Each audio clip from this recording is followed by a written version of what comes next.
que a gente está ouvindo um professor do Estado.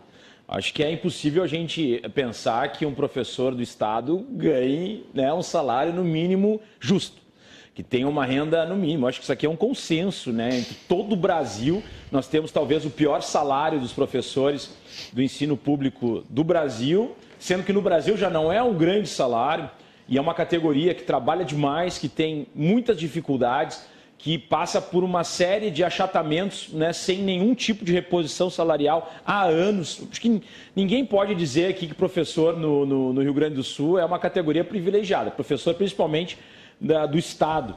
Então, isso foi uma das discordâncias que nós tivemos muito claras em relação ao projeto, que justamente era esse ponto, né? Os professores já têm um salário achatado, já não tem reposição da inflação há anos, né? O governo Eduardo Leite não tem feito essa política e agora, né, não foi feita também com o governo Sartori anteriormente, e agora tem essa situação de retirar esse benefício, eu não digo nem benefício, esse direito que tinha essa categoria e que vai onerar mais uma vez, um pouco mais ainda, essa categoria que hoje já não ninguém, né, é muito difícil assim a pessoa se motivar a ser professor do Estado, porque já sabe que a situação é dramática, que é uma situação muito complexa, só que é ali que a gente tem as mudanças da nossa sociedade, através da educação, principalmente do ensino público. Agora que a gente tem uma crise econômica, muitos jovens estão saindo das escolas particulares, voltando para o ensino público, e os professores estão passando por essa dificuldade, né, a gente não sabe, até pouco tempo atrás, recebendo salário parcelado, atrasado, e agora não tem nem a meia passagem, né? Isso é um símbolo.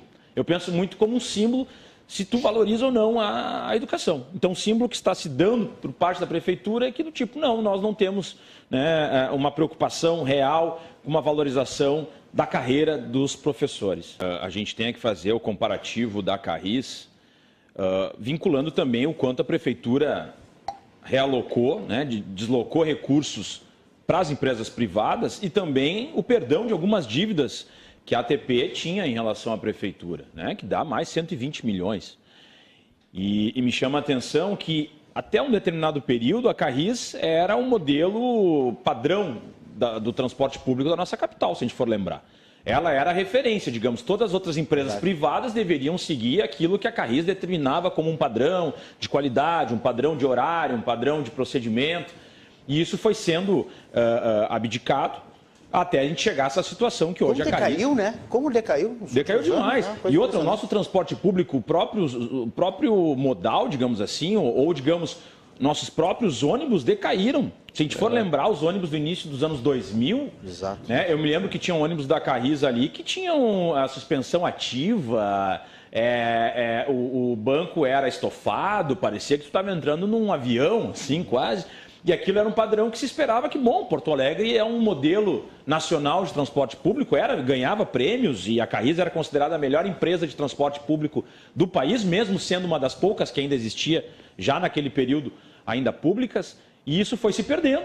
Isso foi sendo abdicado, talvez. Pequeno parênteses, eu tive a oportunidade de participar de um projeto jornalístico, né, de notícias online dentro dos ônibus da Carris. Isso, tinham televisões? Que era, se eu não me engano, a TV Minuto, né, ou o Canal Você, agora eu não me lembro exatamente qual é a marca, porque é de São Paulo, e tinha notícias online todo o tempo, e isto começou e foi implantado dentro dos ônibus da Carris. Tinha nos ônibus da Carris, isso passava até pelas lotações depois, aquilo foi se expandindo, mas a partir da Carris. O ar-condicionado também começou com a Carris. Exato. Eu fiquei em dúvida se o ar-condicionado começou na Carris ou se começou com os privados. Começou com a Carris. Com as linhas privadas. Exato. Começou com a Carris também. Então, quer dizer, Mas perdemos isso muito rápido. Perdemos, né, por uma série de fatores, e eu acredito que isso aqui seja, né, um debate mais profundo e mais longo também, que a gente vai ter que compreender, mas passa muito por gestão e muito por qual é o projeto que quer ser implementado, qual é o objetivo, como se vê o público e o privado, qual é a ênfase que a gente quer dar nessa gestão.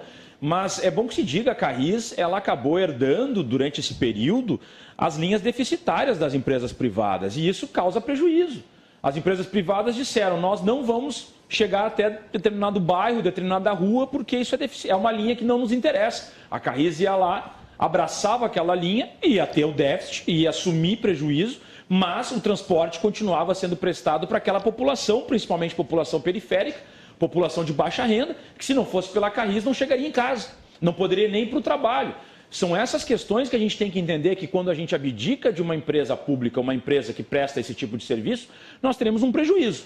E um prejuízo será principalmente para a população mais pobre, que, por exemplo, quando tiver com todas as linhas na mão das empresas privadas, essas que não derem lucro, não sei como é que a gente vai solucionar, porque não vai ter mais uma empresa pública, o governo municipal não vai mais poder fazer direcionamentos ou adaptações naquelas linhas, e elas deixarão de existir.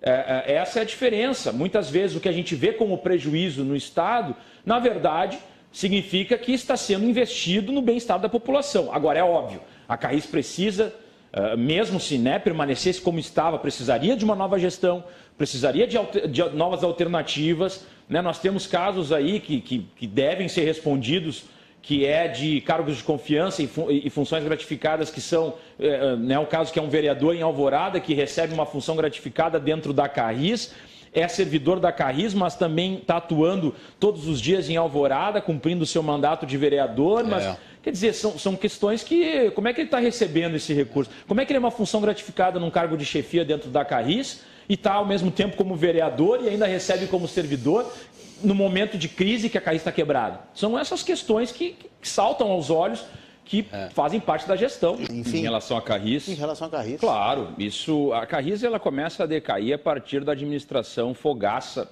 principalmente a partir da segunda administração Fogaça. E aí ela vem num déficit crescente, existem casos de corrupção, e aqui quem sabe que eu não faço aqui o discurso moralista, de que a direita é corrupta, a esquerda... Eu acho que não é por aí, que a gente faz política, mas a gente tem que reconhecer que aconteceram, casos aí de corrupção. Eu acredito que tem uma questão de... Existiu sim um inchaço de cargos de confiança dentro da Carris. Tem toda uma situação de gestão que é criticável, Se a gente for conversar com os trabalhadores e trabalhadoras da Carris, eles trarão relatos vinculados a isso, e isso é uma bola de neve. Nós temos uma situação que vai degradando, e junto a isso, com redução de passageiros, aquilo vai... E esse é um problema da política no Brasil, Muitas vezes troca um governo e se faz terra arrasada daquilo que estava sendo feito, algum projeto, porque não é a minha administração, então aí tem uma descontinuidade. Recomeça tudo de novo, e aí alguns vícios também se permanecem, porque muitas vezes é uma reeleição de determinado grupo.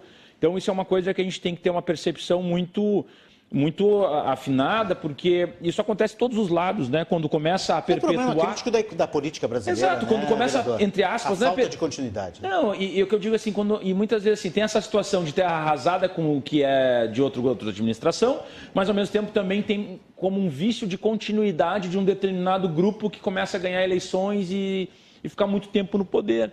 Porque ele começa a se achar empoderado, que pode tudo, porque afinal de contas ele ganha sempre eleição, ele tem a maioria sempre... Isso acontece em todos os governos. Como aconteceu com o seu partido. Também, exato. Não, mas exato. Essas questões acontecem e a gente tem que ter uma percepção como políticos que isso tem que ter um cuidado. E me parece que na Carris existiu... Estou exemplificando apenas, vereador. Não é nada negativo, porque acontece dos dois lados. Não, mas é o que eu falo. Isso faz parte do jogo de poder, Não é porque a pessoa, por exemplo, tem uma lógica progressista ou de esquerda que ela é incorruptível ou que ela não vá... Acontece Então a gente tem que ter um cuidado, a gente tem que ter uma percepção de que esses jogos de poder, muitas vezes, se nós não cuidarmos e começa a ficar muito tempo no poder, isso começa a gerar uma série de vícios que vão refletindo como refletiram na Carris. E tem uma sequência de governos, um grupo ali aparentemente se apropriou ali, ficou naquela situação e foi déficit vindo e foi criando uma bola de neve, aquilo não foi resolvido, políticas erráticas na companhia, que hoje resultaram nessa dívida enorme e nessa decisão que, no nosso entender, é equivocada, ela não vai surtir o efeito necessário. Nós acreditamos que a Carris ela seria parte da solução desse problema, que a partir dela a gente poderia ter uma moeda de troca e uma argumentação mais forte, mais contundente em relação às empresas públicas.